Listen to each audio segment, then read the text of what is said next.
Okay, welcome to the council meeting of October 23rd. Thank you, Councillor Donaldson, for the land acknowledgements this evening.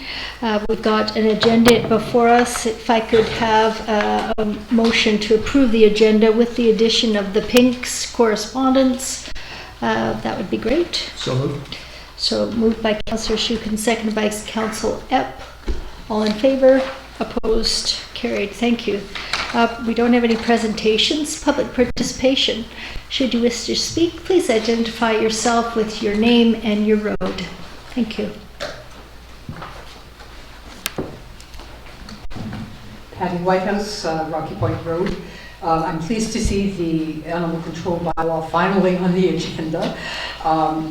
The work that's been put into it and revising it, in my opinion, is well spent. It's much improved. I especially appreciate the full inclusion of the definition of under control as recommended by the Dogs and Chosen Working Group, as well as new and effective language regarding aggressive dogs, which, among other things, address the situation that we heard about earlier when a resident came home to find a neighbor's dog in her driveway threatening her. And at the time, we didn't have provision under the bylaw to deal with that. Now we do, and that's great. I have some concerns, which I've discussed with our Deputy Corporate Officer, Tina, about the structure of the definition of under control, in that all the elements of it are under Part B, but they also apply to Part A.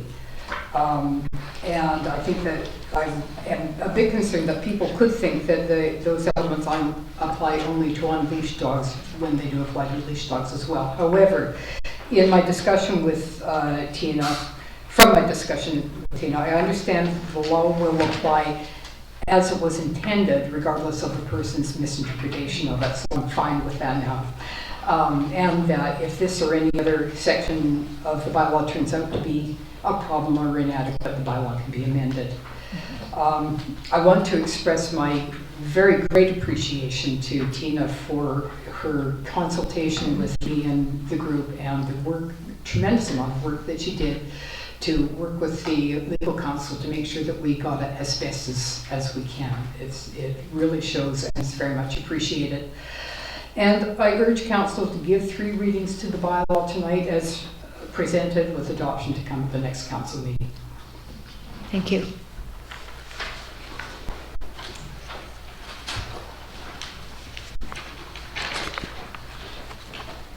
Eric White, 4290 Chosen Road. I just want to say that I attended the agricultural forum on Friday, and it was fantastic. It was well organized. I have to give a kudos to all the people who put that together. I just have to put it out there that we as a farming community are actually in a dire situation. The median age in the farming forum was much too high, and I appreciate Shelley's generosity in, you know, how youthful we all look, but I know that there was only 3 of us in the room that were under the age of 40, and there was nobody under the age of 30. So if we can get a call out to our youth to somehow get them involved in our farming community, like, that's really what's needed to make farming sustainable and chosen. Thank you.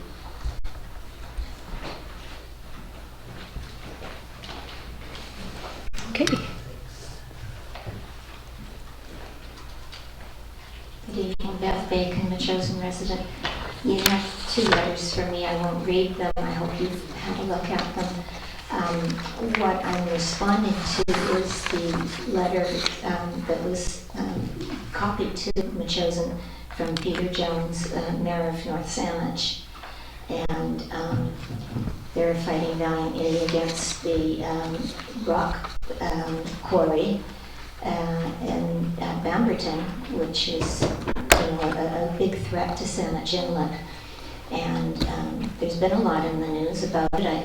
Hopefully you've been following it, but I think it behooves us to add our little bit to say, yeah, this isn't right. And why would we do this? And that is because, according to the Mining Act, it could happen here. Somebody could do a rock quarry here, They get a permit from the provincial government, not just through a process or anything, like somebody at the desk offers them a permit. Apparently you can even get it by email. And you can start work, and it can be against the municipality's zoning and bylaws and OCP, and we can jump up and down and stomp, and the Ministry of Mines trumps anything that we have to say about it. So the Mining Act is back in the gold rush days, and it needs to be brought up to standard, because all the good work we do on conservation and environmental protection and climate strategies, and we're being so good, but we can be overruled by the Mining Act. If you want to know more, and I hope it tweaks your interest, you can look up the problems that they had in Highlands with OK Mines. And Highlands was really definite. It doesn't belong here. This is our aquifer. You're polluting our watershed. It's against our zoning, and on. I mean, it was against everything that Highlands stands for, and they lost. And they lost in the appeal too, because the Act has to change. They can only rule in court according to what the Act says. But they haven't given up, so there's a group that's formed for Mining Act reform. And that's another thing for you to Google. Google OK Mines, Google Mining Act reform. And then hopefully you would Google the Saanich Inlet Protection Society. They have some very smart people in the Saanich Inlet Protection Society. And they've got the research on the Saanich Inlet. It's a fjord that doesn't flush. It's highly susceptible to pollution. We've got whales in there and other marine life that are going to be threatened, because there's going to be more big barges and lights at night, and they're storing some kind of product. They're crushing and storing and moving rock product. And when Bamberton started, they didn't have an environmental assessment. And there's some kind of loophole where if you're not increasing by more than a certain percent, I think it's 50%, if you're not increasing your project by more than 50% or whatever the percentage is, then you don't need an environmental assessment. So they've never had an environmental assessment, and they always increase the size of their operation by like 49%.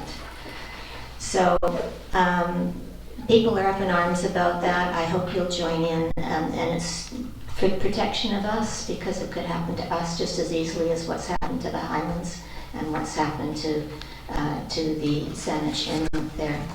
And I want the other place to look is UVic environmental law, and there's a surprise in this. And so I was reading, there was one success where, because there's no teeth in the Mining Act for enforcing thou shalt clean up your mess. And so there was a copper mine up by Jordan River that was leaching copper into the river, and probably other pollutants as well. And even though the mine had been closed in the 70s, it was still leaching into the river. And so a concerned citizen took this up, and they went to the Environmental Law Society, who will provide law students to get on it. And they got on this case, and Tech Industries, I guess, had bought the properties, had bought these operations, and Tech was made to pay for the cleanup. And you know who gets credit for that? Ken Farquharson. Did you know that? I didn't. You did? I did not. No, I didn't know that. You knew that? So do it for Ken. Get in there and fight.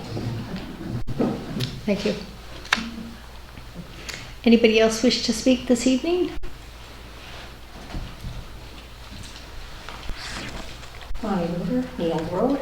First of all, I want to thank House for giving me the opportunity to serve on the Buffer Land Working Group. I completely had a bash. I really enjoy it. It was a team that worked well together, and I'm pleased with our recommendations, and I now look forward to what's ahead, and I hope it'll be in a timely manner. Thanks again.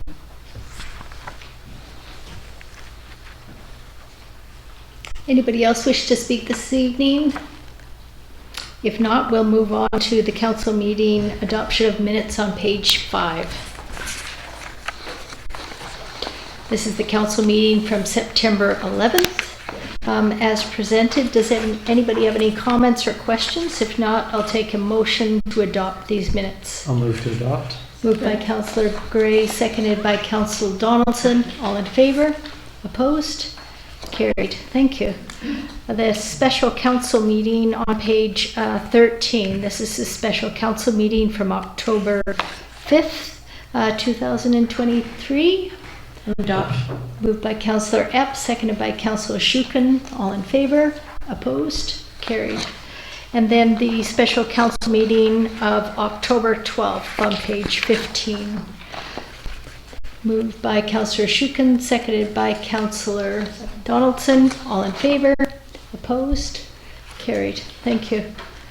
And then receipt of minutes from the community planning portfolio on page 17. Councillor Shukin. Thank you. I do wish to propose one addition to the minutes of the community planning meeting for October 16th. And it's to add a bullet to section 2. And if we could add it to the sixth bullet from the bottom. Sorry. The minutes are just for receipt. For receipt. They can be amended at the community planning. Okay, great. I'll do that then. Thank you very much. Move receipt. Thank you. Okay, moved by Councillor Shukin, seconded by Councillor Epp. Comments? Call the question. All in favor? Opposed? Carried. Thank you.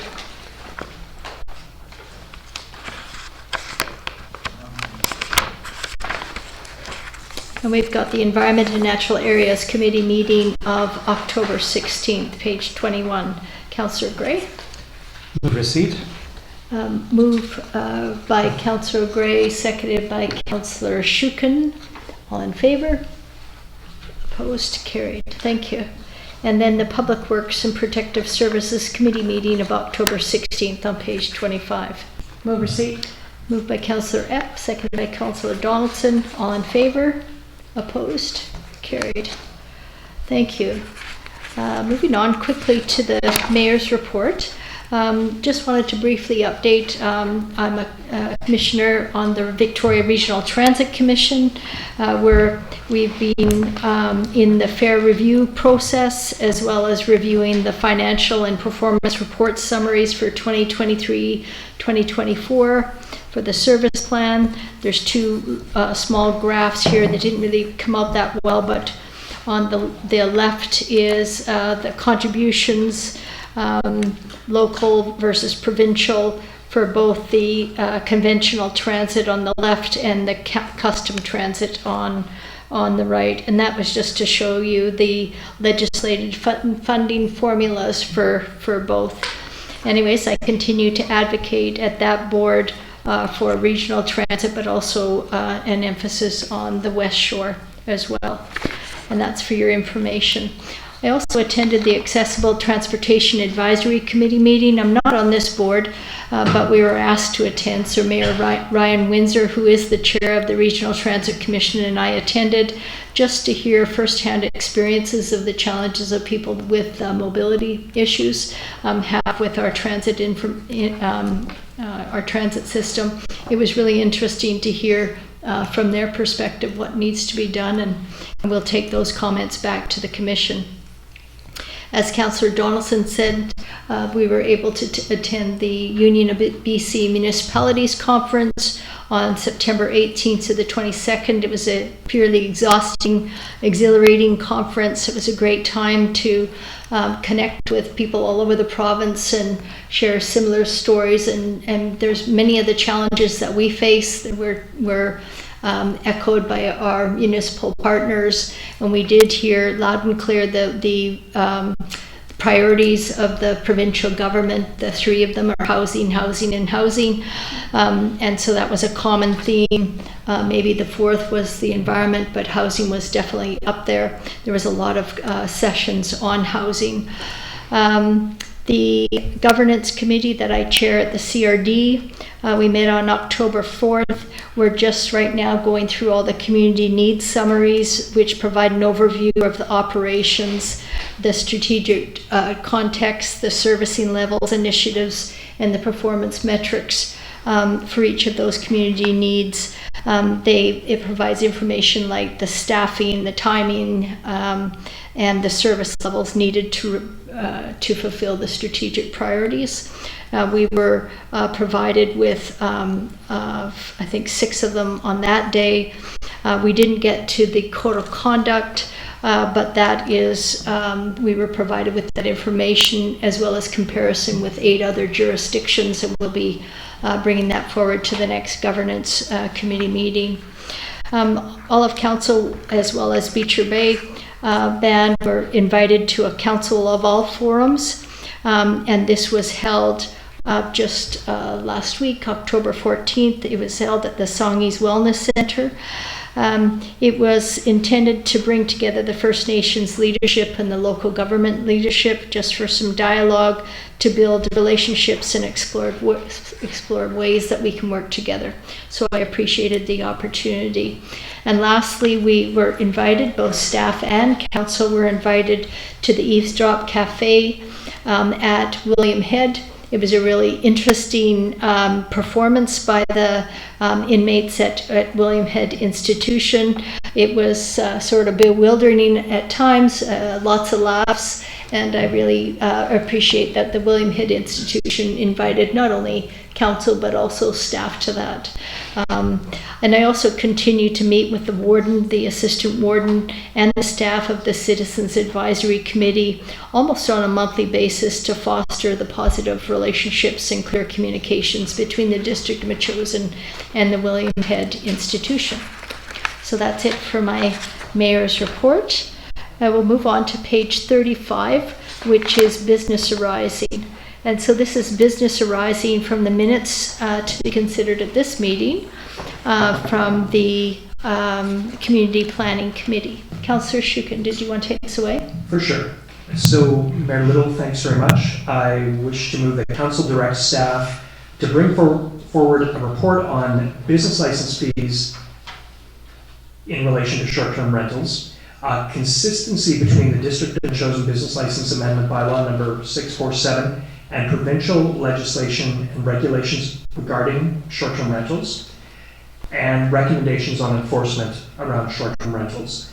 Pending the release of provincial regulations and more information from the provincial government regarding short-term rentals. So moved. Okay. Moved by Councillor Shukin, seconded by Councillor Epp. Questions, comments, concerns? If not, call the question. All in favor? Opposed? Carried. Great. Thanks, Mayor Little. I wish to also move that council send a letter to the provincial government petitioning for an additional observation wells for Aquifer 606, and that council request a staff report on best practices for approving water in new subdivisions in preparation for revising the District of Metchosin Subdivision Servicing Bylaw number 38, 1987, and that staff check with what other jurisdictions are doing, look for specific amendments, and submit the bylaw amendments for legal counsel to review. So moved. Moved by Councillor Shukin, seconded by Councillor Donaldson. Questions? Yep, go ahead. Councillor Shuka, I just wonder in the sentence that says best practices for approving water in new subdivisions. I wonder if that should read best practices for proof of water in new subdivisions. Best practices for Proof of water. proof of drinking water in new subdivisions. I think that's a very good amendment. Ms. Hanson, do you think you have that down? So proof of drinking water in new subdivisions. I think that's what we have here. I would second that amendment. Okay. So amended by Councillor Shukin. I think we have to approve. Oh, yeah, okay. Yeah, we'll do the layer approach. Okay, so on the amendment of the addition of the language I'll call the question. All in favor? Opposed? Carried. On the main motion, Councillor Shukin. So moved on that. Okay, so moved by Councillor Shukin, seconded by Councillor Donaldson. Anybody else have any comments? If not, I'll call the question. All in favor? Opposed? Carried. Thank you, Councillor Shukin. Councillor Gray, on page 37, this is consideration for the Council from the Environment and Natural Areas Committee recommendations. Thank you, Mayor Little. We've got two motions, recommendations that came from the Environment and Natural Areas Committee. And so dealing with the first one about the buffer land stormwater management planning, we had a motion from the Environment Committee, but I'd like to amend that. We talked about it at our last meeting about what we were needing and where MEANS was coming from. And we ended up this motion calling for an environmental professional to review the Center Mountain Plan. But I think what we should really be doing here, we've got our staff working on this at the moment with a professional engineer, and we had a hydrologist review. But I think the real issue that MEANS was interested in, or we were asked for environmental ideas, and I think we might consider a slightly different motion here. The developers committed to do green stormwater infrastructure following CRD guidelines. Our citizens have expressed their concerns about meeting the standards and best practices for green infrastructure. And that's the kind of, from my perspective, the one part that's missing. Now, of course, I'm not running the program. It's really our CAO and our engineers looking at all of it. But I wonder if we might, around the motion you have before you, I'd like to move the following motion. That Council authorize the CAO to engage a qualified professional to assist the district as needed to review the adequacy of the green infrastructure design and future opportunities, and plans to slow, clean the water, recharge the aquifer, and assist with summer flow, and provide recommendations to ensure present-day best practices. If I had a seconder, I would just finish my explanation. I would second. So I'm just eager that we make sure our CO has the authority to get somebody to look at the green stormwater infrastructure, because the other work has already been taken care of as far as I can tell. And I want to make sure that we get the best we can get in the green infrastructure side of things. Okay, and this was a recommendation from the Environment Committee? The Environment Committee's motion before you was a little bit different, and so I'm jazzing it up. Okay, and that's okay with the Environment Committee? Well, we are the Environment Committee when we're composed differently. Sorry, the Machosen Environmental Advisory Subcommittee. I spoke to the chair today about it, and he's fine with that. Okay. If you could, so we've got a first and second, could you read the motion again, please? Certainly. To authorize the CAO to engage a qualified professional to assist the district as needed to review the adequacy of the green infrastructure design and future opportunities, and plans to slow and clean the water, recharge the aquifer, and assist with summer flow, and provide recommendations to ensure present-day best practices. So the developers put forward their plan, and and they say they'll follow practices, and we want to make sure they're doing just that. Okay. Does anybody have any questions? I would speak in support of this motion. Mm-hmm. It covers a lot, from green infrastructure, slowing the water, recharging the aquifer, summer flows.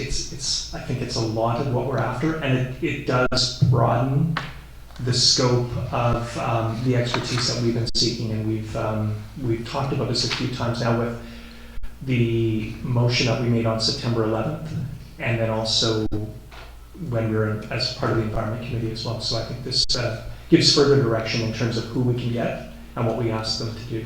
So I'm in support. Okay. Anybody else wish to speak? No? Okay, well, I'll call the question on this amended motion. All in favor?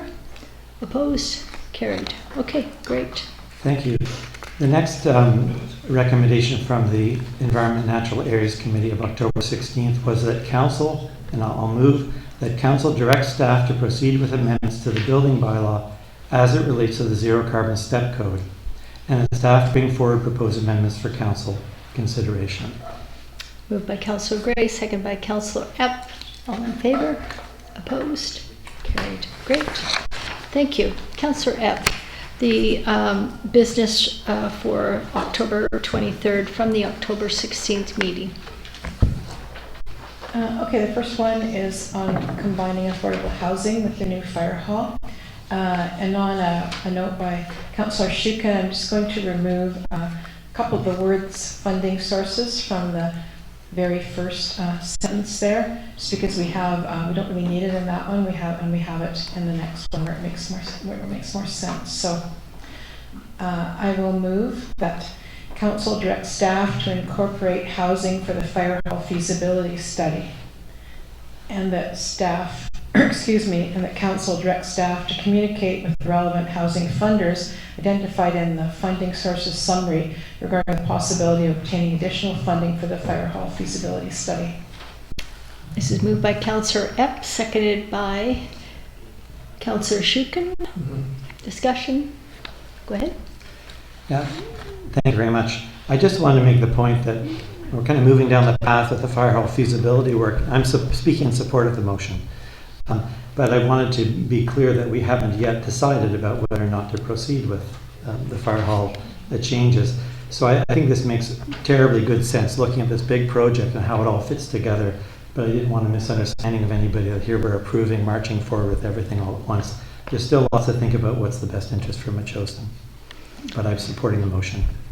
Go ahead, Councillor Epp. Yeah, we did also find out that we could go ahead and get additional funding with a housing, relation for the feasibility study. But even if we get the funding, that doesn't mean that we have in any way given approval for that. But it just does. It just adds a component to it. Which we can decide on in the future. Okay. So with that, I'll call the question. All in favor? Opposed? Carried. And then we had a nice visit from Brooks West Shore students at the last meeting. And so I'm going to move that Council provide a letter of support and encouragement for the Brooks West Shore students' Westmont Prize project submission. Okay. Moved by Councillor Epp, seconded by Councillor Shuken. Comments? No? Call the question. All in favor? Opposed? Carried. I should have said we did get a nice note from one of the parents afterwards, just saying how welcoming that our council and the chambers had been to the group of students. They were quite enthused. So moving on to the school, I move that council hold a visioning workshop, possibly with a facilitator, to set priorities for use of the school and grounds and discuss options for management and maintenance. Okay, moved by Councillor Epp, second by Councillor Donaldson. All in favor? Opposed? Carried. Thank you. And the last one is a grant application for the UBCM Community Emergency Preparedness Fund and the Community Resilience Fund. So I move that Council support the application of the 4 provincial grants, and the Council authorize the interim CEO to execute any agreements related to successful grant applications. Okay, moved by Councillor Epp, seconded by Councillor Shuken. All in favor? Opposed? Carried. Thank you. Okay, with that, then we'll move to the reports for action. Before you on page 41, you have a consent for the CRD Bylaw 4551 Land Assembly. Ms. Tarnowski, did you want to introduce this?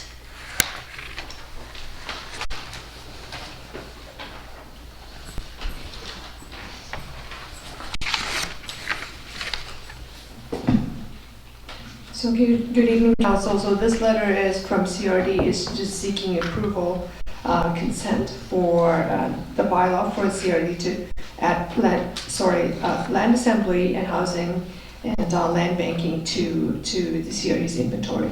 So it's just a bylaw requesting Council's support for that. And I don't have any more to add to that other than that. Okay. So they want us to consider a motion that council consent to the CRD adopting bylaw 4551, Land Assembly, Housing and Land Banking Service Establishment Bylaw, number 1, 2010, Amendment Bylaw number 2, 2023. Okay. There's a little bit of background on the second page as well. And this is allowing them to proceed with this land banking bylaw for 551. Okay.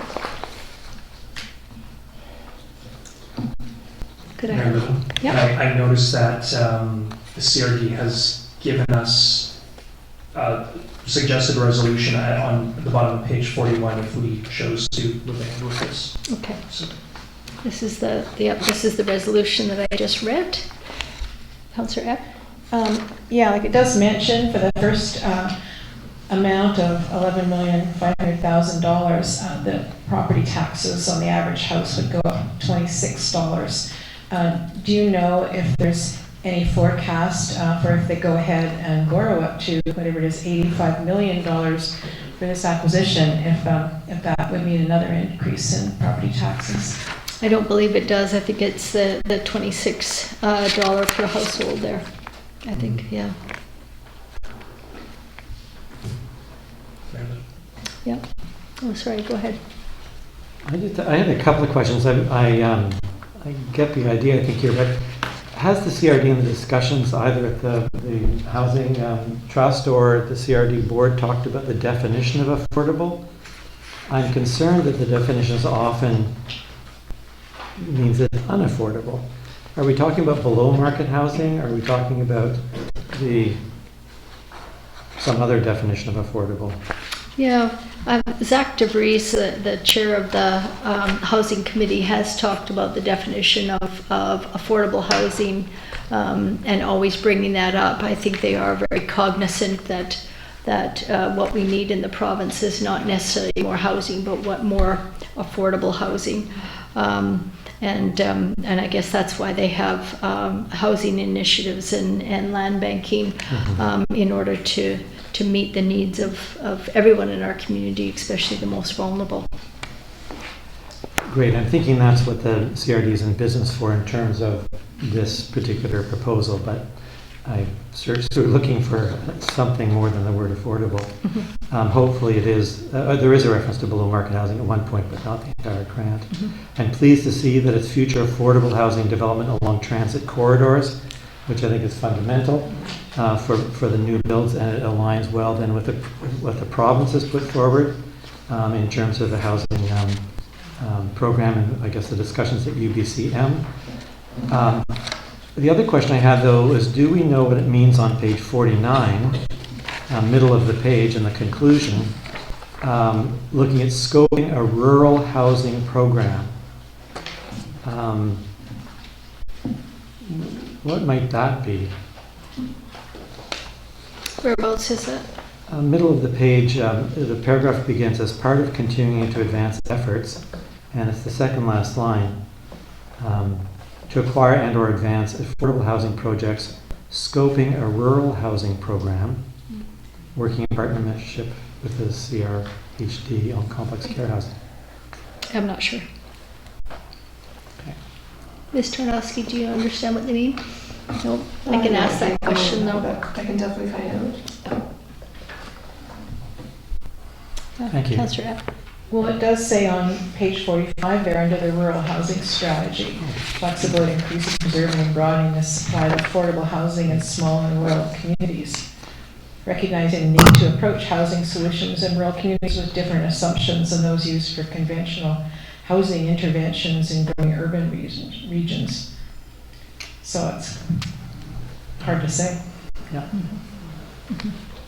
Yeah, it's hard to say it, but it does emphasize that they understand the difference between rural and urban, which is good to see in print.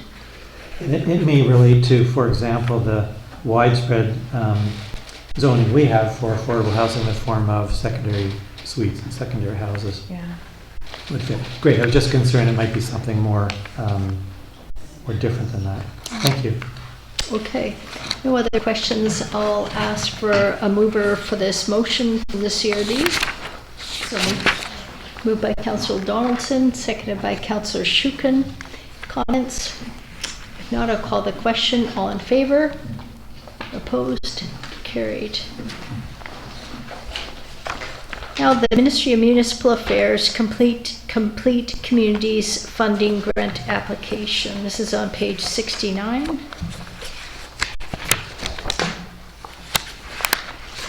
Okay, so we have a grant application that was completed by the fire chief. The resolution went through pending discussions with the fire chief. Fortunately and unfortunately, the fire chief was deployed at the time. And so we thought that this would be a great opportunity for the fire chief to come to the podium and we could ask her questions particularly about this request for the council resolution for this grant. So this is your opportunity to ask questions about this Complete Communities Funding Grant. Okay? So, ask away.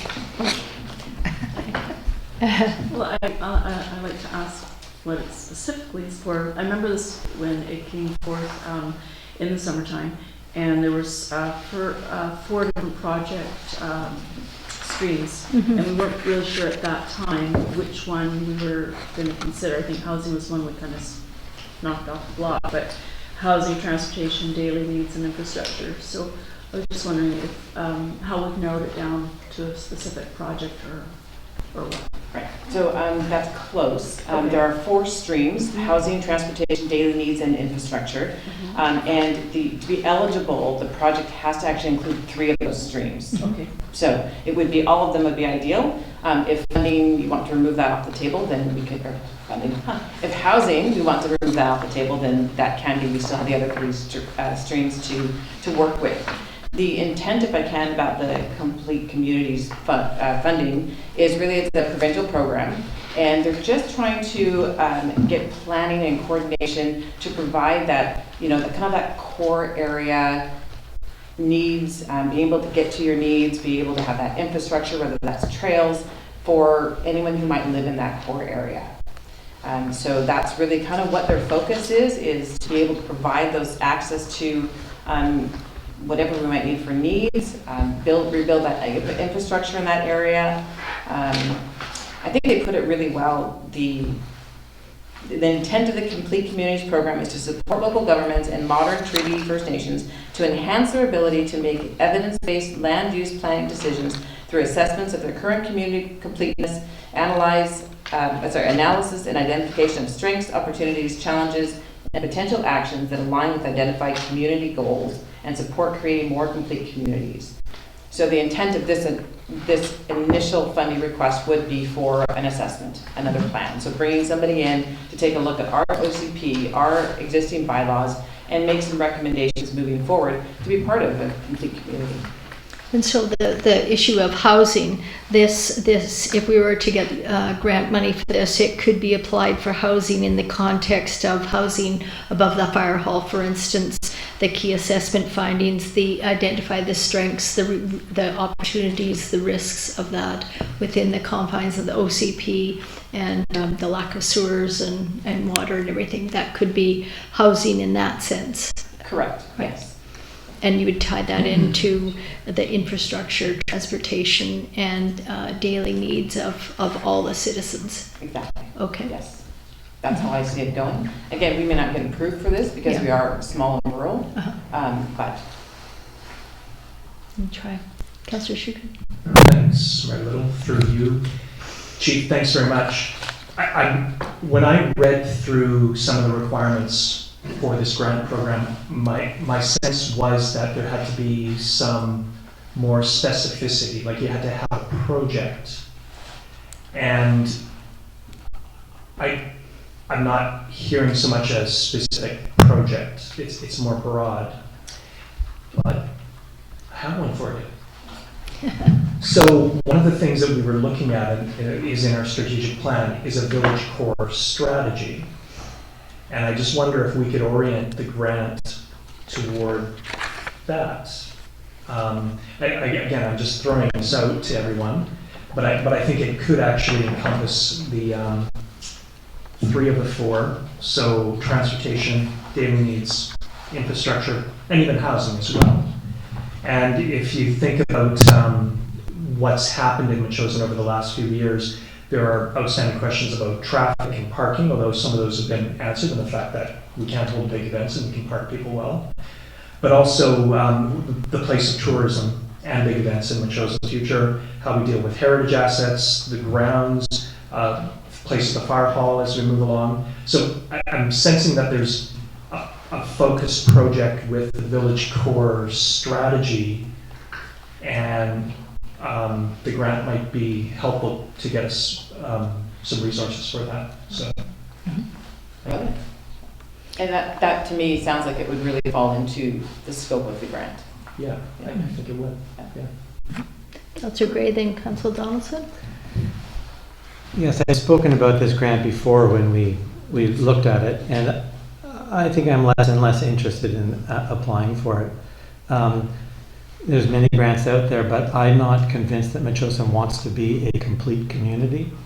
We're right here. We've got soon in the gravel pit development. There's already a big store. There's other things going on. There's going to be an elder's home, possibly a medical clinic, and I don't know that we need to rebuild in Metchosin some of those things. So when I read about it, providing a diversity of housing to meet community needs in the core, a small town and main hub of daily needs with most housing nearby. We don't actually have that much housing nearby. When I go through the other parts of it, I'm just concerned that we're kind of, it maybe doesn't apply for us. So if the council was to approve this, I would like it to come back to council so we can actually see what it says. What are the proposed activities, what are the community goals, and what kind of engagement are we making? I'm just nervous about this complete community. It's sort of tore North Saanich apart, this idea of a complete community having everything here, as opposed to we're a little bit different. We're outside the urban containment boundary, we're outside the regional growth strategy. We won't be a complete community in my view. Okay. And that's okay by me. Councillor M.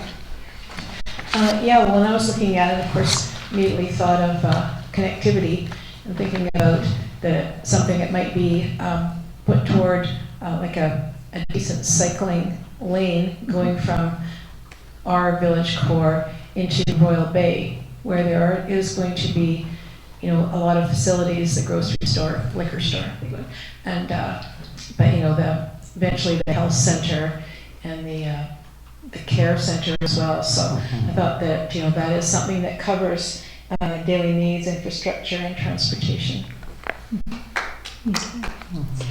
And I think that also within this grant application, they do say that a complete community is how a community defines itself, whether you're urban or rural.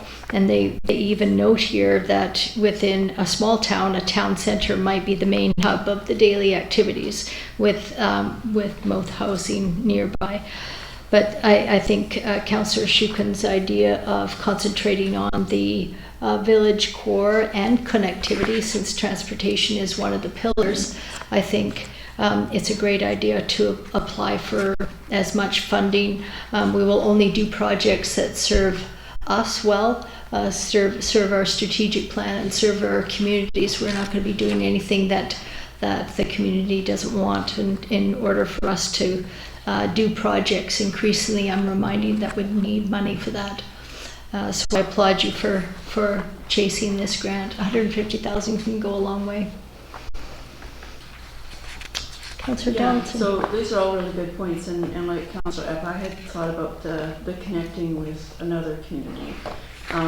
We've done very well at connecting with our roadside trails. Having said that, some of them are not accessible for daily needs for some of our residents.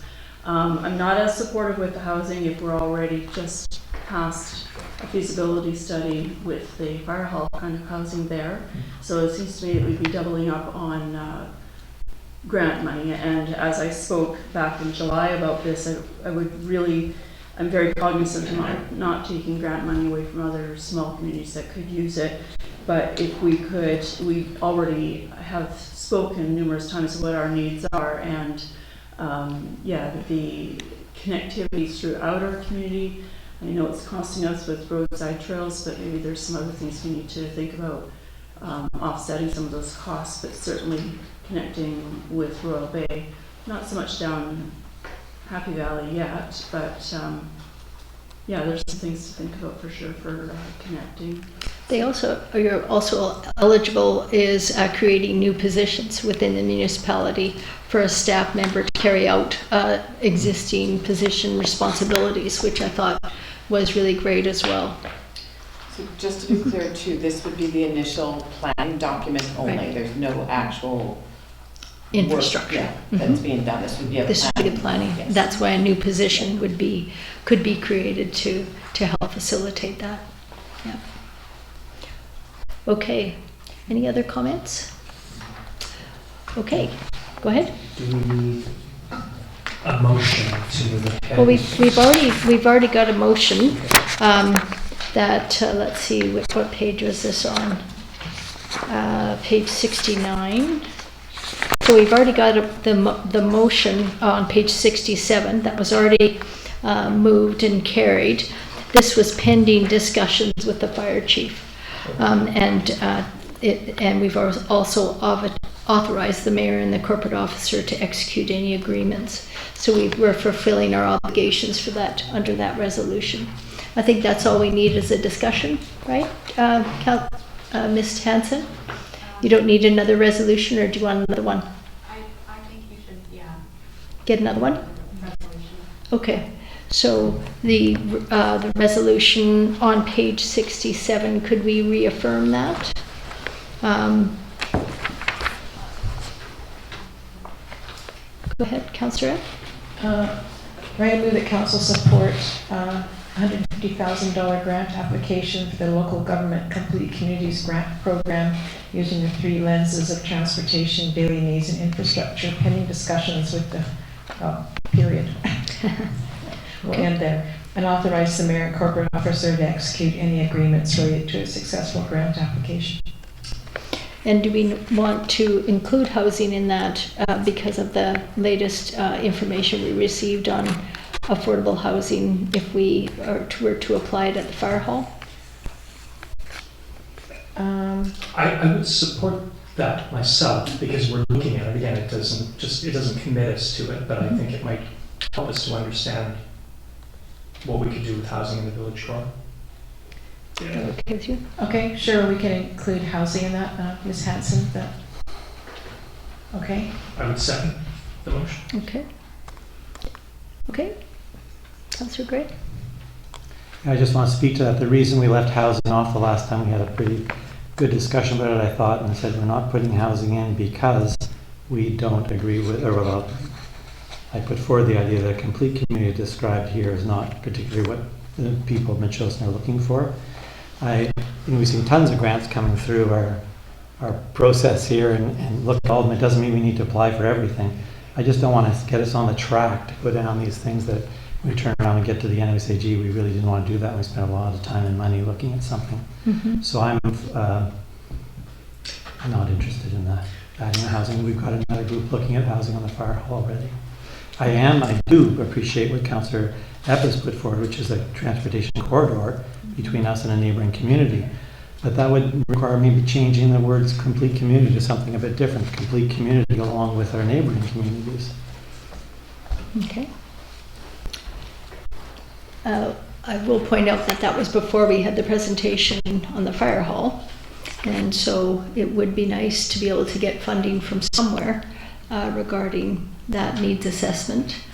I would still be in favor of including housing on that. I don't think any of us, or none of us, have spoke about broader positiveness or need for greater housing in Metchosin. I think this is specific to the fire hall within the core. I do see what Councillor Gray is saying. Mm-hmm. I want to add one amendment, if I could, to this. I'm okay with keeping housing because we're talking about it in the context of the fire hall. However, I would like to add that one final line here, and that the final application is only submitted following council's review of the application documents. Okay, so with a final review by council of the application. Yeah, Okay. the application program or whatever. So that is, I would move that as an amendment. Okay, so the amendment forwarded by Councillor Shukin. Do I have a seconder for that? Second by Councillor Gray. Anybody else want to speak to that? Go ahead. Yeah, I'll speak in favor of the amendment. I'll vote for the motion as a result of that. I see there's plenty of time for the application to get in January 12, 2024, so we'd have the opportunity to look at it and see where we're at. And with that, I'm prepared to support the motion. I'll probably later talk about the housing again and the issue of a corridor and some other important parts for Metchosin, but I'm concerned about the program of complete communities as laid out in the documents in terms of its fit for Metchosin. Okay. Anybody else wish to speak? If not, I'll call the question on the amendment. All in favor? Opposed? Carried. Okay, on the main motion, as presented by Councillor Epp, all in favor? Opposed? Carried. Thank you, and thank you to the fire chief. Thank you very much. Okay, moving on to page 85, our flag protocol. This is a new policy called the Flag Protocol. It's an administrative policy to establish protocol for flying flags in the District of Metchosin Municipal Hall and municipally owned properties, and to ensure the practices of raising and lowering the flags is exercised in a consistent manner. Now, it's not very long. Did you have any comments regarding that? With thanks to Ms. Hanson. Ms. Hanson, did you want to say anything regarding this particular policy? No, it is a policy similar to the District of Soup's policy. Mm-hmm. It does not have the courtesy flags as the District of Soup has, but the District of Soup has 4 flag poles. We only have the 2, so we can accommodate the flags. Okay. Okay, so the flag protocol is very similar to that of the District of Souk, the difference being that the District of Souk has 4 flag poles, and they're very expensive, I'm told, and we've only got 2. And so the protocol will be off of both of the different poles, with the flying of the Canadian flag and the municipal flag, and then special flags when the municipal flag would come down for other events. Okay. Does anybody want to say anything about this? Councillor Gray, Councillor Jonathan. Yeah, I appreciate the effort that's gone into this and to put something together formally. I wonder if under municipal it would be a past or present mayor, past or current member of council. We'll just add that we might honor previous members of council as well. Sure, I can't see why not. So it would be past or present member of council. Okay. Anything else? Councillor Donaldson. Oh, I was going to actually move it because I like the way it's Pardon? represented. I was going to move. Okay. Okay, well with that, Councillor Shukin. Sorry, I have one addition or one thought. Is there a mechanism, and I may be missing this, for other types of flags to be flown on the mast? So we mentioned the pride flag, but if there's another organization, a group, or some flag that we chose to fly, is there a mechanism here? And I don't see it as I read it again for allowing and opening the door for that. Right. And so as a council, we had discussed earlier in the year about specific delegations coming to us and asking us to declare certain paragraphs or sentences, declarations. And we decided that we weren't going to go down that declaration route. And I guess that was extended to the flags as well. Was there a particular flag that you were thinking of flying? No, not really. But it might be the case if we noted the pride flag. I can't think of any, I mean, the Ukrainian flag, maybe. I don't know, people have flown that. I don't see it, for example, but again, if there's, I wonder if there is room for a mechanism that would allow, and it could be something as simple as council may consider other flags to be flown during certain weeks. Okay. Councillor Epp. A follow-up on that, the one I was thinking of, maybe at certain times, might be the one from Chatham First Nation. Mm-hmm. Okay, so Ms. Hanson, could we include a clause that other flags may be flown at the direction of council? Actually, you know, I think there was something that happened in the city of Victoria. Was it either a proclamation or a flag or something? They hadn't done their due diligence, and then they had to quickly backtrack because it was from some far-right Nazi group or something. So we would definitely have to do our research before we had any flags flying that we don't know about. Yeah, that's easily done. Okay, Ms. Hanson, go ahead. You can consider a motion maybe to refer it back to staff. Okay. Okay. Yeah, Councillor Gray. Yeah, I mean, the pride flag has a special consideration that we all know about. My concern would be that if we go to the idea of any number of different flags, that they ought to be applicable to Metchosin somehow. You know, to the residents here, rather than political views or whatever. The example of war in Ukraine is a little bit beyond my ken in terms of what the district would be wanting to fly a flag about.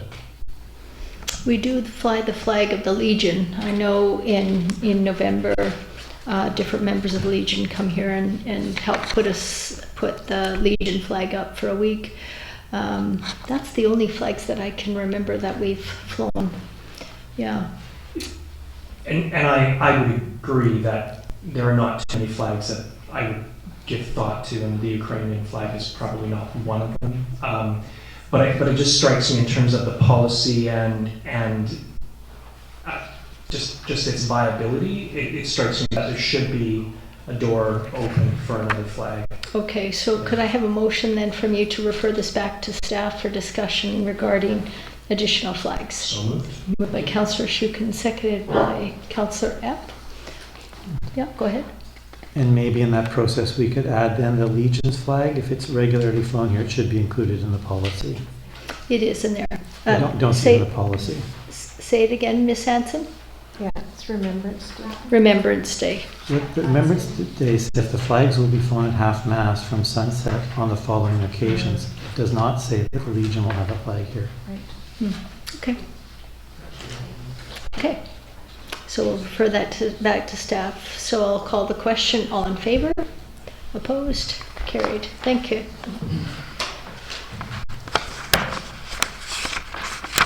Okay, moving right along. This is on page 91 of your agenda. This is report of the Bufferlands Working Group, the recommendations from the group. Councillor Shukin, would you take this away?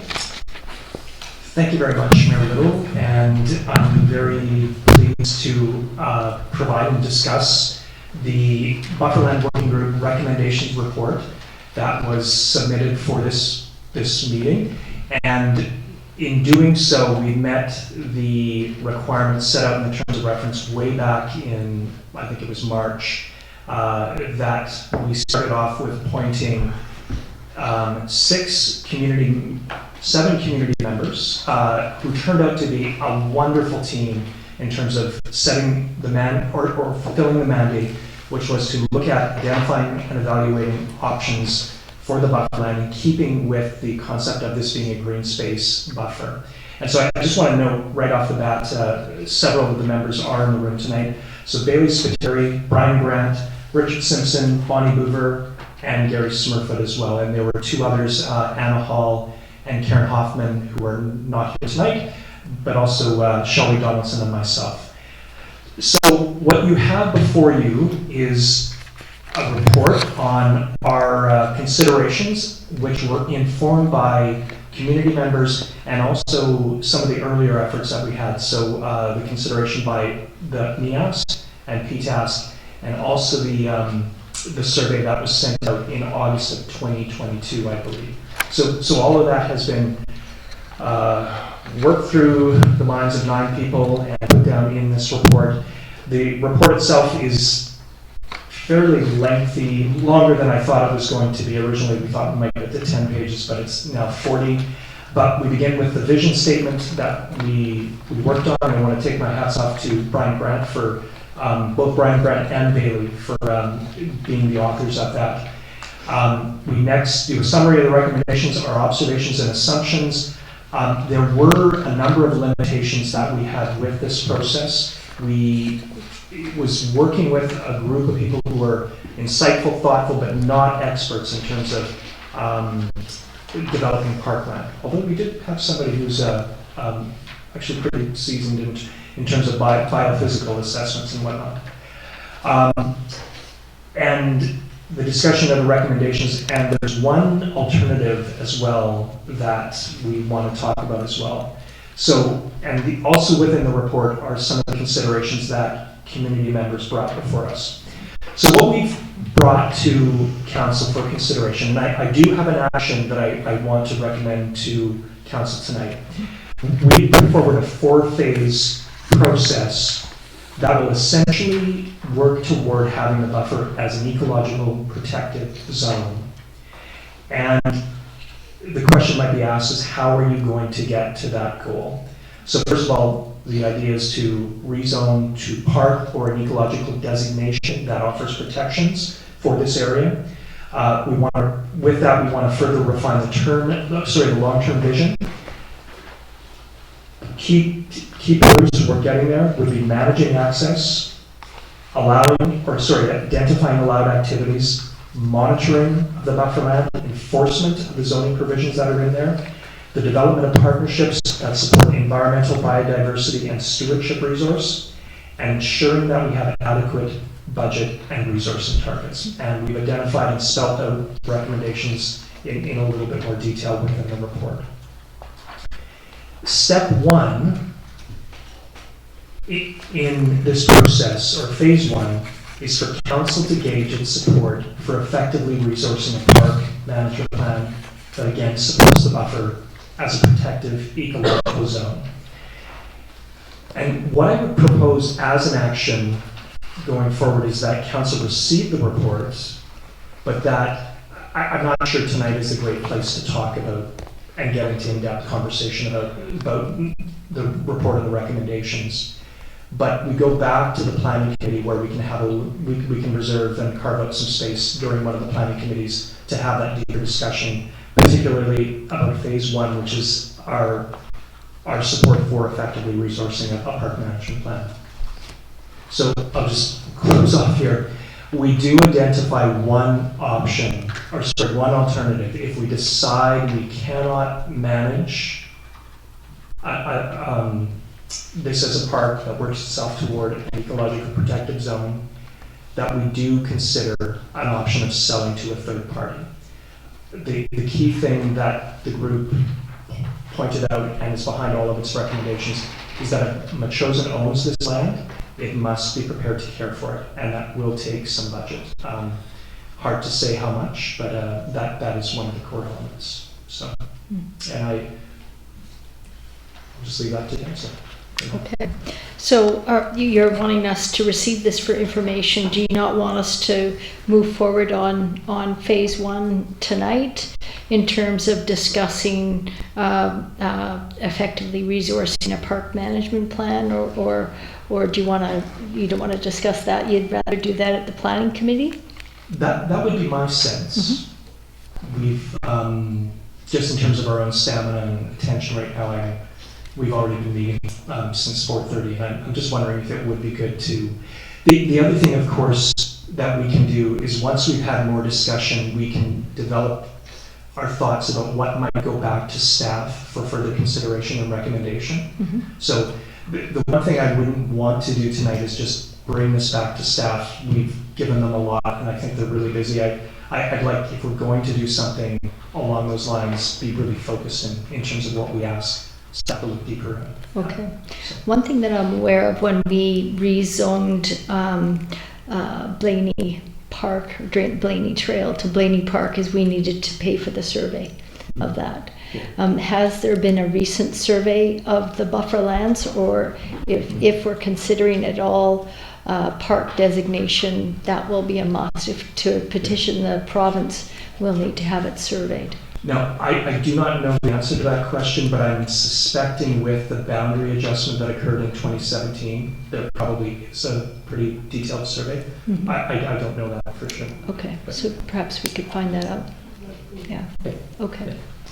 Okay, Councillor Donaldson. Just on that question, as you'll recall, last December, Chair Paytask and myself actually walked through the bufferlands to find all those pins. Only 2 were missing, it was about 20 total. So there must have been a survey for that land swap to happen. Okay. So I'm certain that, I know Mr. Atherton did have a map. I'm not sure where he got it from, and that's what we used to locate those. So I suspect there's something fairly current, at least since 2016. Okay. Okay. So what you'd like us to do is to receive this for information and then refer it back to the community planning portfolio for a fulsome discussion on the different phases. That would be my recommendation. Your recommendation. Okay. Councillor Epp. I just wanted to congratulate and thank the committee for all the work they did in this comprehensive stuff. There's so much of it, it's quite amazing. So thanks for all the work that was put in on this. Okay. Mm-hmm. Yeah. Councillor Gray. I want to support Councillor Shukin's recommendation tonight. I think that's a good idea. It is a complex topic, and so having a chance to go through it carefully and with lots of time would be great. My thanks too to the working group, the people in the room, but those who otherwise are working on it. And it's a big effort, and it shows. I very much appreciate the vision that's been prepared too, so that's a real bonus. Thanks so much, all. Mm-hmm. Mm-hmm. Okay. Okay, so with that, I'll take a motion to receive for information and to send this back to the community planning for a fulsome discussion of the recommendations, with much thanks to the working group. Yeah, it's quite remarkable, the progress that you made, and thanks to everybody for working as a team. That was momentous and very, very happy. Thank you. Okay, so that motion by Sherry. Okay, sure. So Councillor Epp moves that we receive this for information and send it to the community planning portfolio for discussion. Councillor Epp, seconded by Councillor Gray. All in favor? Thank you. Thanks very much. So we have the CRD Bylaw and Animal Care Services Monthly Report on page 129, 131. This is to receive for information. You can see some of the statistics are going up. We're not quite at the end of the year, but that's metrics for you and for the public to understand that we do bylaw enforcement here. I'll move receipt. Moved by Councillor Epp, seconded by Councillor Donaldson. All in favor? Opposed? Carried. Now next we have a discussion regarding the South Island Prosperity Project, Prosperity Partnership. Sue Tarnowski and I met with a member of the South Island Prosperity Partnership to answer some questions regarding what the partnership's all about. Will cost us about $9,000 a year. And what really came out of that is they're really, in my mind, and also in the opinion of our interim CAO, that they doing a cost-benefit analysis that this is not well spent. The $9,000 wouldn't be well spent here. And while the SIP is a recognized foundation which supports regional economy.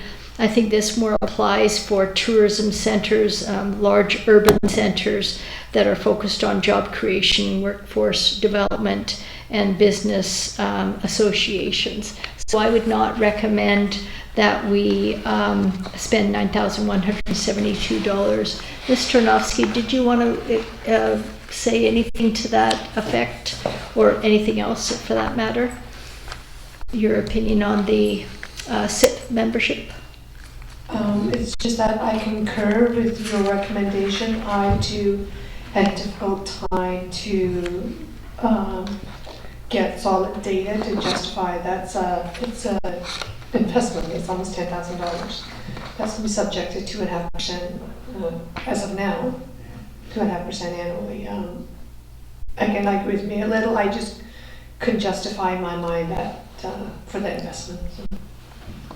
Okay. Again, of course, recognizing they do great work. It's a great partnership, but in the Chosen's case, I just don't think that we can get enough value for the fiscal investment. So.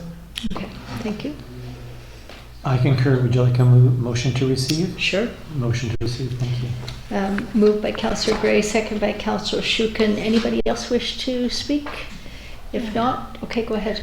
Just this also came up in the last term, and we did turn it down then, and I don't see any reason to sign on with them this time either. It's really based on economic development, and it really isn't suitable for Machosen, certainly not for nearly $10,000. Okay. Okay, all in favor? Opposed? Carried. We also have another request for something that maybe is more in keeping with our sensibilities. This is the backpack project, and this is to provide a drop-off location for donations to the backpack projects for community members that are homeless or sleeping rough. I think this is a wonderful project, and it's a very limited time, 7 weeks or so. They'd have a box here to accept donations. Councillor Gray. I'd be happy to move that council support the backpack project again this year, and have a donation box in the lobby of the municipal hall to collect donations from members of the community for the backpack project. Okay, so that's a motion by Councillor Gray, seconded by Councillor Epp. Anybody wish to speak to it? No, I was going to second it, but I did want to make a comment that I'd be happy to return the box to them this year. That last year kind of got forgotten. Oh, okay. But it worked out really well because I managed to get more things and had a great conversation with Nikki in that regard as well. So this was a great connection to make in the community. Okay, super. Okay, call the question. All in favor? Opposed? Carried. Okay, now we have the correspondence for information. We have, first of all, Minister Hyman's Ministry of Environment and Climate Change, the strategy. This is regarding our human health risk report recommendations back to them on the Trans Mountain Condition 38 of their Environmental Assessment Certificate 17. And they thanked us, of course, for our letter. They said that we raised a number of different important points and recommendations. They did acknowledge that the province was not the keepers of the oceans, that Transport Canada was the lead agency for the authorization of passage. They did note that they have reached out to Transport Canada to further discuss our concerns, and regarding the time course for the response and the eye washing stations. They said they'll consider this recommendation in conjunction with inputs from other reviewers. And we also asked the province to assist with stockpiling personal protective equipment, and they did sort of refer us back to WCMRC to have some discussions with them regarding the PPE. And I think it's probably a good idea for us to loop back not only to WCMRC but also to the Shiano First Nation in terms of their marine response and the possibility of acquiring the CRP. And so I think that was it for the letter in brief. Councillor Gray. Yeah, MEASC is meeting tomorrow night. It's a bit, and we have put this on the agenda to take a look, and we could see if there's anything extra special we might do. But I wonder if it wouldn't be appropriate here to have a motion that staff contact WCMRC for an engagement session, discuss the possibility of acquiring the CRP, the Coastal Response Package. So the idea being that there's these sea cannons, I think that they are there, that have a lot of equipment in them, and I believe that our fire chief has thought about this in the past, but this would be authorizing her, encouraging her to have that conversation to see where we might put one and if one could end up in Metchosin. Okay, so this is to be contacting WCMRC and Beecher Bay regarding that, right? Yes, I've shared our correspondence with Beecher Bay through each of the steps because we've been working with them on the spill response questions. And so they've seen our correspondence back and forth and the responses as well. So yes, I will share that with them. Okay. So that's for staff to do regarding the CRP. So with that, that's a motion then? Yeah. Yeah. So a motion by Councillor Gray, seconded by, so I see some queries here, seconded by Councillor Epp for discussion. So what we're going back to the WCMRC to do. So they have this coastal response station at Beecher Bay, and that we would be interested to know more about mapping out the different CRPs along the south coast, and what else? The possibility of acquiring a CRP. And just to say, we're in conversation with WCMRC. We're now waiting, Shannon Nation and ourselves are waiting together to hear back from them about the advice that we provided them in terms of the coastline and where the special spots were, the areas that needed to be particularly protected. And so it's convenient to have this letter and build that in as part of our conversation with them. Mm-hmm. It would be good to get a tour also. I haven't had a tour of the WCMRC site. I think that would be great for council to see. Yeah, it's the building is kind of up, but there are no walls on it or anything like that just yet. But they certainly are the vessels in the water that one could That would look be at. really great to see. Yeah. Okay. Are we clear on the motion? Yep. I just have one question. So you're talking about sea cans with the PPEs in them and stuff like that. Now, where are they to be located? Are they just down at WCMRC, or are we talking about having it inland as well? Go ahead. That's the question. Okay. Exactly. And so Chief Dunlop's here, but there's the whole question is where do we put these things and how? But let's get in the discussion as advised by the provincial minister. Make sure we don't lose that discussion. But there will be, I expect, in the big building that's going, partly constructed in Shannon Nation, there'll be quite a bit of equipment there. Mm-hmm. The question is where along the coast do they want to put these protective equipment? And I guess you might think this would be more of a population center, so possibly closer than that at Shannon, but that would be the discussion to have happen with WCMRC. They're mapping out all the coastline in terms of where the spills might happen, where the sensitive areas are, and that also is having them think about where they should be placing equipment to contain the spills. A little bit different than this kind of equipment. Go ahead. Could we ask the chief to come and answer a couple questions? Fire chief?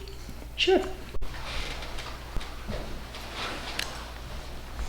Good thing you're here. Okay, go ahead. So I'm just wondering what sorts of supplies or equipment are in these units?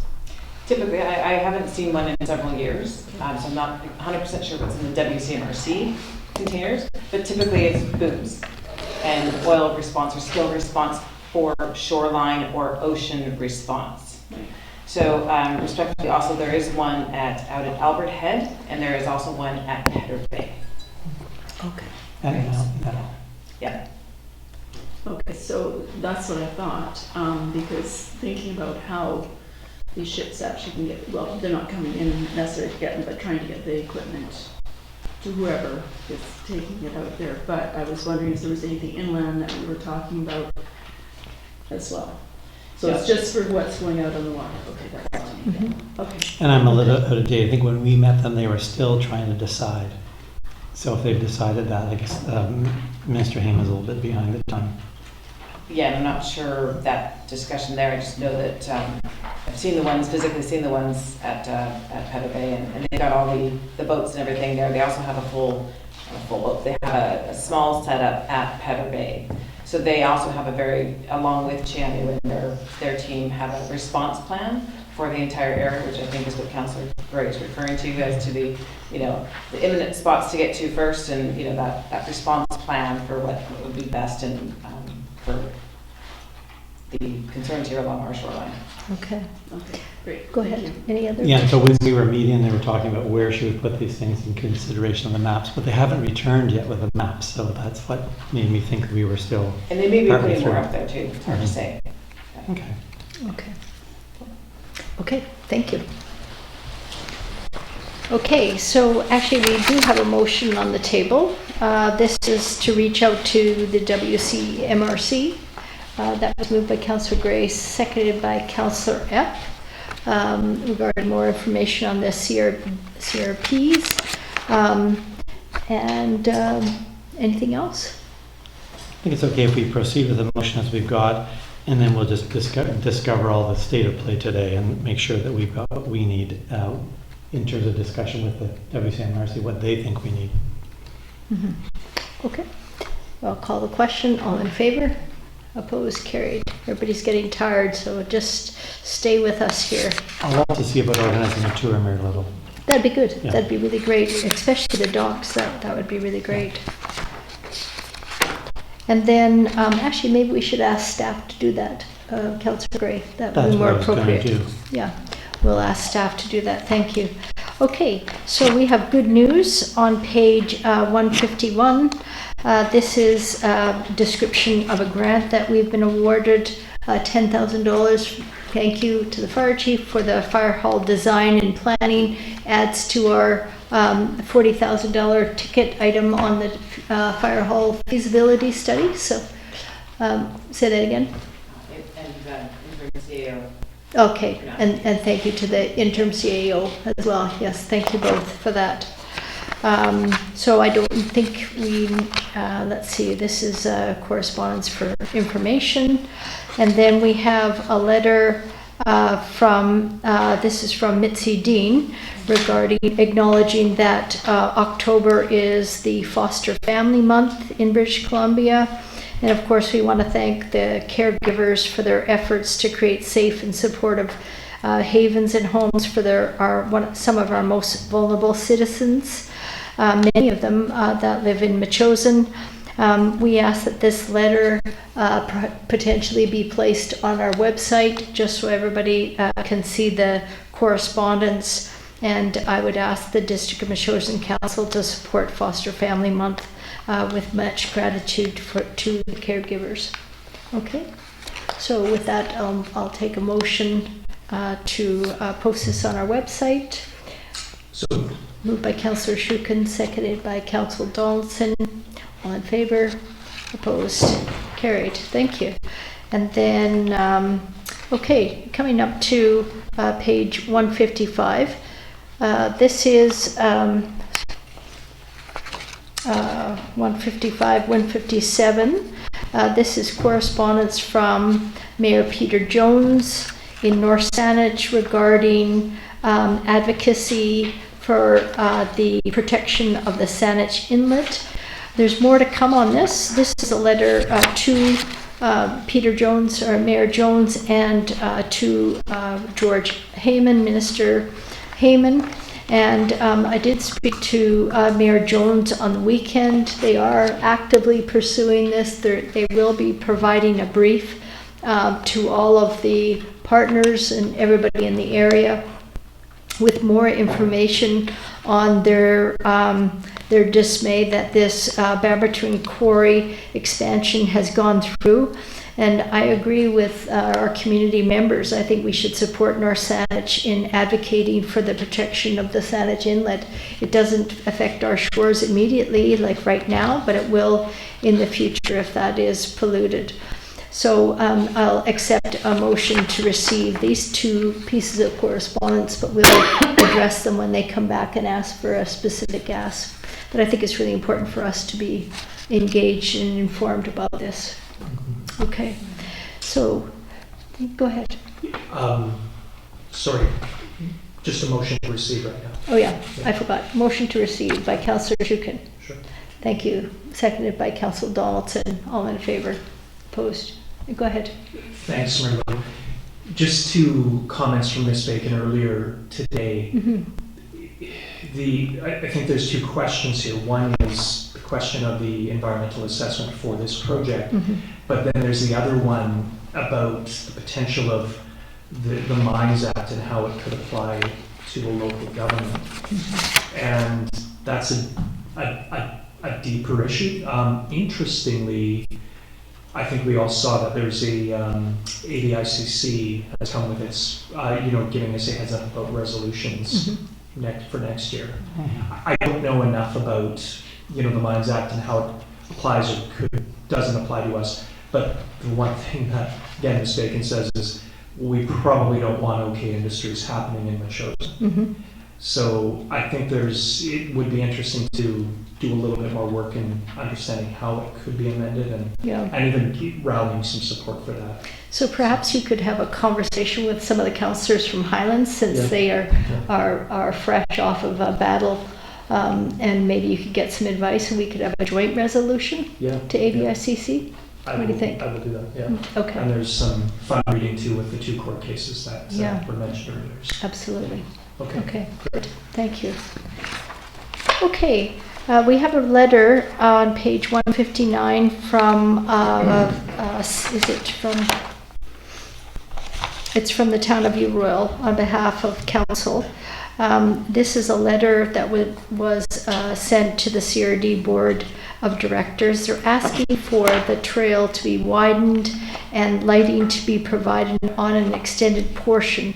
Extend the boundary of the Galloping Goose Regional Trail, widening and lighting project from the Grange Road Spectrum Community High School in the district of Saanich, westerly to the Helmican Road overpass in the town of View Royal. So I suspect they're thinking of the students at that institution there.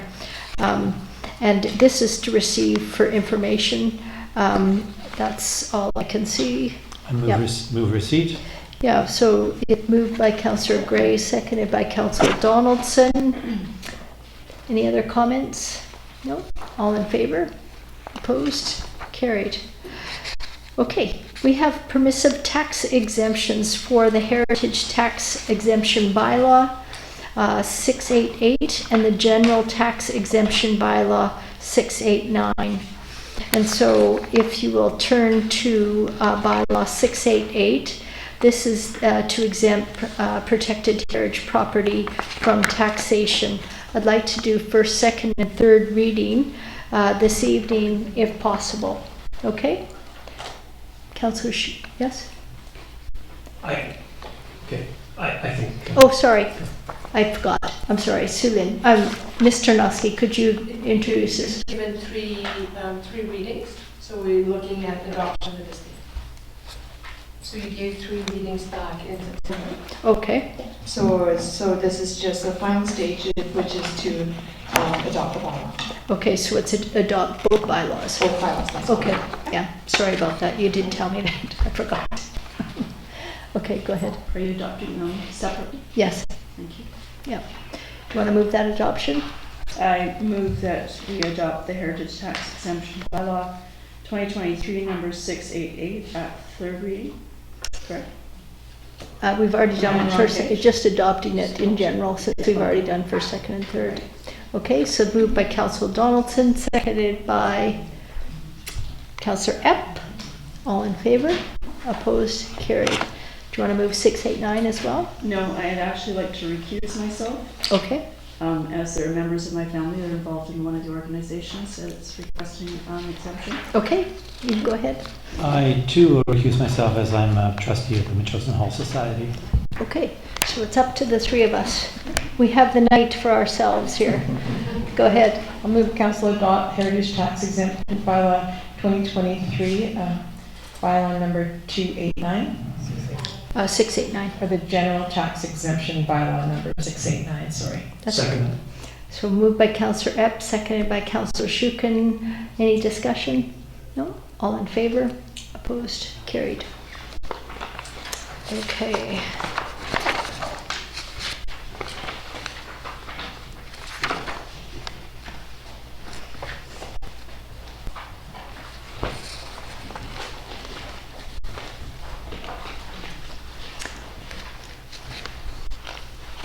Next, we'd like to discuss the animal control bylaw number 692. And this, we're going to have an introduction by Ms. Tarnowski. And while she's coming to the microphone, I just wanted to say that I would like to thank the Dogs Have Been Chosen Working Group for their very thoughtful and precise overview of the bylaw. In particular, I'd like to thank Patty Whitehouse, Deborah Pyle, Dominique Gagnon-Moscow, Lisa Volk, Charmaine Traverso, Monique Anasty, Shelley Donaldson. They started this process in September of 2020, if you can believe it. So this group of 7 met frequently, had meetings and minutes, and they were very professional and very thoughtful, and I thank them for their engagement. It's how a working group should work. So thank you. Ms. Tarnowski. I have to say I'm very excited to bring this forward. I'm sure it's the Working Group Response Council. So just as a recap on a little bit of a timeline and also the highlights of what has been changed or has been proposed in the bylaw. So at the June 19th meeting, council considered amendments to the district animal control bylaw at that time and resolved to send the bylaw back to for comments to the Dogs and Metchosin Working Group and legal counsel as well. So following review from our legal counsel, it was determined that because of the so excessive changes to the bylaw, it was determined and recommended that we essentially rewrite the bylaw and bring it forward as opposed to making changes to the existing bylaw. So that's what we did. In addition to consultation with the Dogs and Metchosin Working Group, the dog bylaw was also forwarded to CRD Bylaw and Animal Care Control Services because they will be our partner in enforcing the bylaw, and they need some really great suggestions as well, which have been incorporated into the bylaw. So within some wording within the bylaws that have been updated to really improve clarity, because staff was finding that there were some places where the wording is could be quite vague. So we strengthened the wording, changing words, for example, like shall or shall not to must or must not. So there's no ambiguity there. So in terms of significant changes, so section 2 was interpretation. That was a lot of back and forth about the aggressive dog control and all those things. So the new definition was added for aggressive dog license, habitually noisy dog, leash, and service dog and under control. So just wanted to point out to you that there is definition of dangerous dog in the community charter. So when you look at the bylaw itself, it just simply refers to the community charter, so that if and when the community charter changes, we would have to update our bylaws.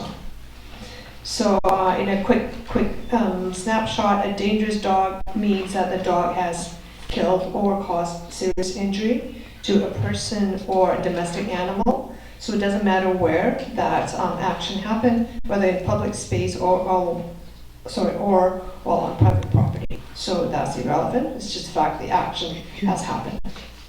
Okay. or the animal control officer has reasonable grounds to believe that that animal is likely to kill or seriously injure again. So that's the definition of dangerous dog under the community charter. In sections 18 to 24, licensing kennel part, we have restructured it to align to the district's land use and business license bylaws. So a few jobs ago that there was just a bit of misalignment, so that has been updated as well. And also to distinguish between boarding and breeding kennels and to clarify both types of kennel operations.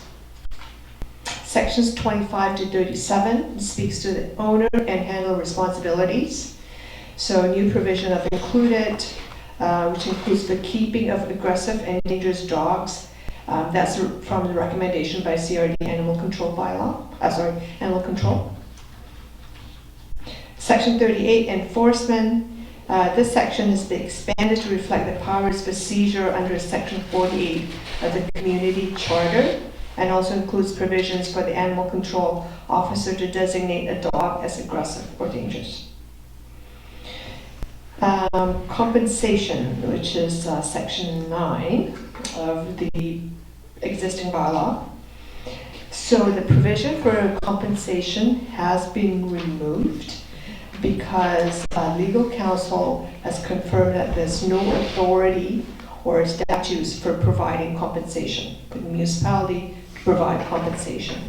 In addition to that, the owners is, it's a very onerous, and the proof of burden is high because that's dependent on the municipality. So municipality is not liable for injury or loss caused by an animal that it does not own or control. And more importantly to that is the provision of compensation under this section appears to violate Section 25(2) of the Community Charter, which speaks to assistance to businesses. So that's it in a nutshell, summary of the bylaw, the changes to the bylaw, and we are recommending the council give first, second, and third reading to bylaw 692. Sorry, 692.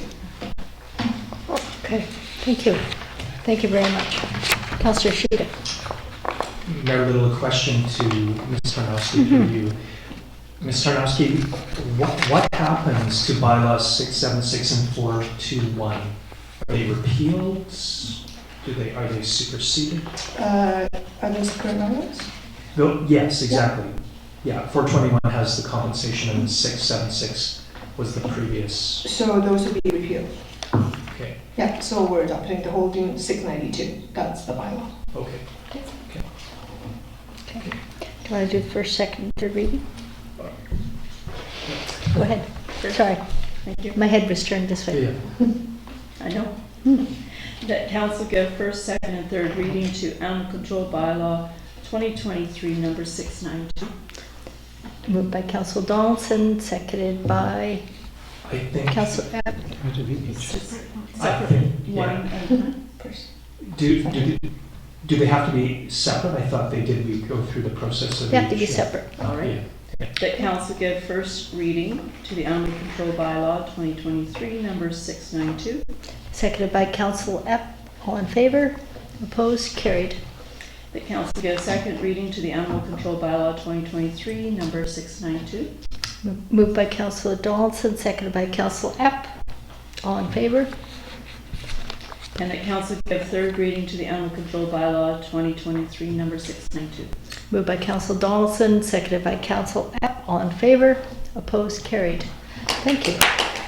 Bravo. Well done. With many thanks to staff.